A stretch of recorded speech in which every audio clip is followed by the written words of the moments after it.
सतगुर तुम न विसारियो,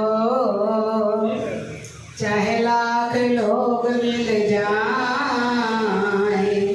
हमसे तुमको बहुत है, तुम सा हमको ना। भक्ति दान मोय दीजिए, गुरुदेवन के दे, और कछु ना चाहिए निस दिन तुम्हारी से, और कछु ना चाहिए निस दिन तुम्हारी से। परमादरणीय परम श्रद्धेय परम वंदनीय श्री स्वामी जी महाराज जी के चरणों में मेरे कोट कोट नमन। आदरणीय संत समाज, आए हुए गुरु महाराज जी की प्यारी संगत प्रेमियों, बहुत देर से आप बड़े सुंदर सुंदर प्रवचन सुन रहे हैं। आने में कुछ लेट हो गई हैं तो माफ़ी चाहूँगी। तो श्री गुरु महाराज जी के प्यारे लाडले जिनकी ये सब एकत्र हुए हैं, आज उनके लिए बहुत कुछ सुना। उन्होंने अपने जीवन में कैसे श्री गुरु महाराज जी के चरणों में सेवा की।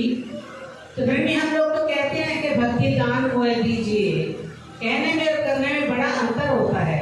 जिन्होंने की है, जिन्होंने अपने शरीर को मिटा दे, अपनी अस्थि को अगर कुछ मर्तबा चाहे कि दाना खाक में मिलके गुले गुलजार होता है, तभी तो हो गए क्योंकि उन्होंने अपने मालिक की पूरे दिल जान से सेवा की।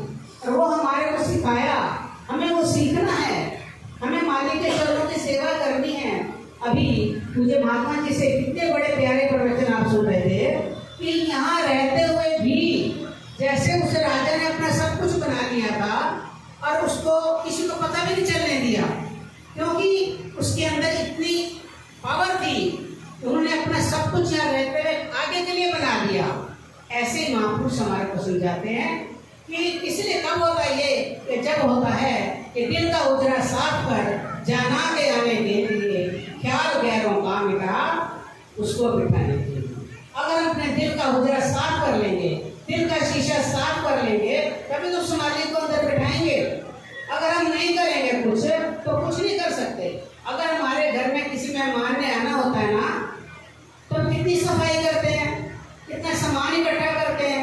हमारे घर में कोई चीज़ ना हो तो पड़ोसियों का लेके रखते हैं कि कोई आने वाला मेहमान ये ना है, इनके घर में कुछ ऐसा सामान नहीं है, गंदगी है, कुछ भी है। लेकिन उस संसारी मेहमान के लिए हम कितनी मेहनत करते हैं, लेकिन जिस मालिक को हमने दिल में बसाना है, उनको बिठाना है, उसके लिए हमारे मन को कितना साफ करना होगा। तो महापुरुष ही साफ कर सकते हैं हमारे मन को। वो तो करते हैं, लेकिन अब उनकी राह पर चलेंगे। वो तो कह रहे हैं, लेकिन ऐसा भी ना होना, पंजाबी में कहते हैं असी मगज कपाया उसी वक्त गवाया, पर तो क्या फायदा हुआ। अगर महापुरुष इतनी मेहनत कर रहे हैं आपके साथ, अगर उस पर हम चलेंगे तो हमारे जीवन का कल्याण होगा। प्रेमियों, महापुरुष कौन होते हैं? महापुरुष होते हैं बेड़ी के मला, सारे काम का वो करने के लिए चल पड़ते हैं। उनको ड्यूटी होती है कि किसी का जाकर के कैसे भला करना है। आप सब लोग यहाँ आए हैं ना, महापुरुष जो स्वामी जी हैं, आप सब लोगों को उन्होंने राह दिखाई है ना, जिनके चरणों में बैठे हैं उन्होंने आपको राह दिखाई है ना। आज आप दरबार में बैठे हो, किसके थ्रू बैठे हो? स्वामी जी महाराज जी के थ्रू बैठे हो।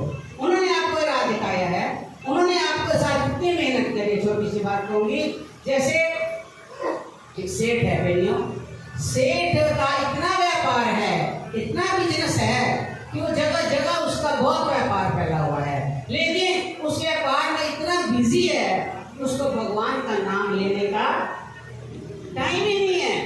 अगर कोई आ जाता है, भिखारी आ जाता है, तो उसको वो अपने वही खाते में लगा हुआ है, उसको किसी भिखारी को पैसे देने का टाइम नहीं। चलो चलो मेरे पास टाइम नहीं है। लेकिन महापुरुष होते हैं ना, जिसका भला करना चाहे ना, वो करके छोड़ते हैं। कहते हैं अगर संत किसी के पीछे लग जाता है ना, उसका भला करके छोड़ता है, और अगर संसारी किसी के पीछे लग जाए तो क्या होता है? डुबा के छोड़ता है। लेकिन महापुरुष डूबे को उठा देते हैं। तो संतों ने देखा, एक दो बार उसकी दुकान पर गए, कहने लगे कि सेठ जी राम राम।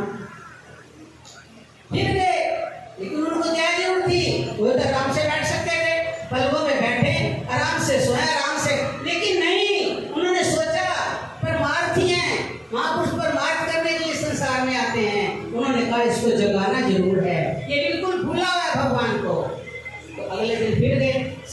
राम राम। कहते मेरे पास टाइम नहीं है। हाँ पुरुष कहते चल देखो करके छोड़ो। अगले दिन फिर गए एक दिन उसको झुकोड़ के कहा सेठ जी राम राम। कहते महाराज मेरे पास राम राम करने का टाइम नहीं है। बोलो क्या चाहिए? चाहिए कुछ नहीं, राम राम बोल दे। कहते मेरे पास टाइम नहीं है। तो फिर क्या करना होगा? कहते नहीं आप मेरे पास मत आया करो, मेरे पास टाइम नहीं है। सेठ जी कहते हैं, संत कहते हैं अच्छा। तो सेठ का क्या नियम था? वो साथ में उसके गांव के साथ एक नदी बहती थी, वो नदी में रोज स्नान करने जाया करता था।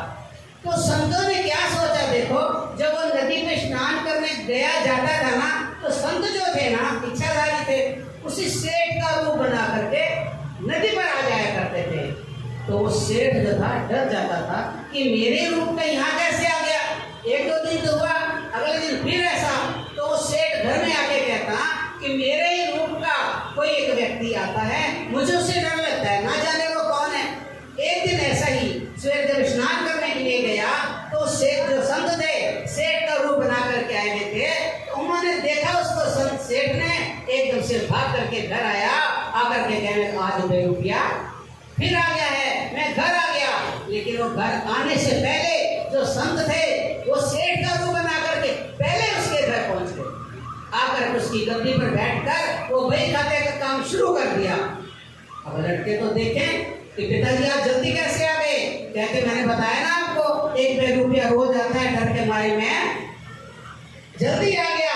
तो इतनी देर में तो वो भी आ गए। कौन? सेठ जी भी आ गए। तो सेठ जी उसी रूप के दोनों। अब बच्चे आए, देखा कि तो वो जो संत थे गद्दी में बैठे थे, देखो 1 रुपया आ गया है। तो लड़के बाहर आ गए, आकर के दोनों को देखें, रूप तो दोनों का एक है, असली कौन है नकली कौन है? तो जो संत थे कहते मैं तुम्हारा पिता हूँ, ये 1 रुपया है ना। तब जब दोनों को नहीं पहचान आई, वो कहते मैं तुम्हारा पिता हूँ, वो कहते मैं तुम्हारा पिता हूँ। दोनों को कुछ बिल्कुल कंफ्यूज हो गए। अब क्या करें? जब इंसान का पेश नहीं चलती ना, तो पुलिस ने रिपोर्ट कर दी। पुलिस आ गई, आकर के दोनों को देखे हैं तो दोनों असली कौन है नकली कौन है। कहते अच्छा बताओ तुमने अपने बेटे की शादी पर कितना खर्च करा? तो संत थे इच्छाधारी, कहने कि मैंने इतना खर्चा करा। आप बताओ? कहते मेरे कागज में बही खाता में लिखा पड़ा है। अरे जो मुंह से बता रहा है मौके असली तो वही है, कागजों में देखे तो कोई भी बता सकता है। फलाने काम में कितना खर्चा करा? तो संत जी कहते मैंने इतना करा। तुमसे पूछा? कहते लिखा हुआ सब बता देता हूँ। कहते नहीं, असली तो यही है जो मौखिक रूप से बता रहे हैं, लिखा हुआ तो हर कोई बता देगा। अब प्रेमियों जो संत थे, संत तो बैठे गद्दी पे, उनको जो है बेटों ने कहा कि हमारा असली बेटा यही है, ये तो नकली है। तो पुलिस वाले ले गए, बहुत मारा बहुत कुछ, लेकिन जब मार पड़ती है ना सब कुछ याद आ जाता है। वो भगवान मैंने जिनके लिए झूठ बोला, जिनके लिए चोरी करी, जिनके लिए भगवान का नाम छोड़ा, आज वो मेरे नहीं बने। तो पुलिस वालों की मार खाता खाता कहता वो चले अब क्या करोगे? कहता बस अब मुझे कुछ नहीं चाहिए। क्या करोगे? अब तो मुझे केवल 2 रोटी खाने को और कुछ रहने को जगह चाहिए। पुलिस कहते चलो अपना घर छोड़ो। अब उसने क्या करा? थोड़ी दूर उसी नदी के किनारे जाकर के बैठ गया। थोड़ी दिन ही बैठा था, तो थोड़े दिन बैठने के बाद शक्ल में फर्क तो आ ही जाता है। कुछ खाया नहीं, कुछ पिया नहीं। आपने भी थोड़े दिन के बाद तो क्या है? कहते झूठ मूठ खेले सचमुच होए, सचमुच खेले विरला कोई। जब कभी कभी झूठ मूठ से भी सचमुच हो जाता है, और झूठ मूठ से भगवान के ध्यान में बैठा है। केवल क्या जरा सी रहने को जगह चाहिए, और रहते रहते लोग उसके पास आने लगे। कोई रोटी रख जाता, कोई सब्जी रख जाता, लेकिन नहीं, उसने कुछ नहीं खाया, क्योंकि उसको एक अब चोट लग चुकी थी कि मैंने केवल भगवान का ध्यान करना। अब 10-15 दिन बीते थे, वही संत फिर आ गए। आकर के देखा, उन्होंने तो संत को पहचान लिया, संत ने तो पहचान लिया, लेकिन उसने भी पहचाना ये तो वही दिखे वाले लग रहे हैं। जाकर के सेठ से कहे सेठ जी आपकी हालत कैसे होगी?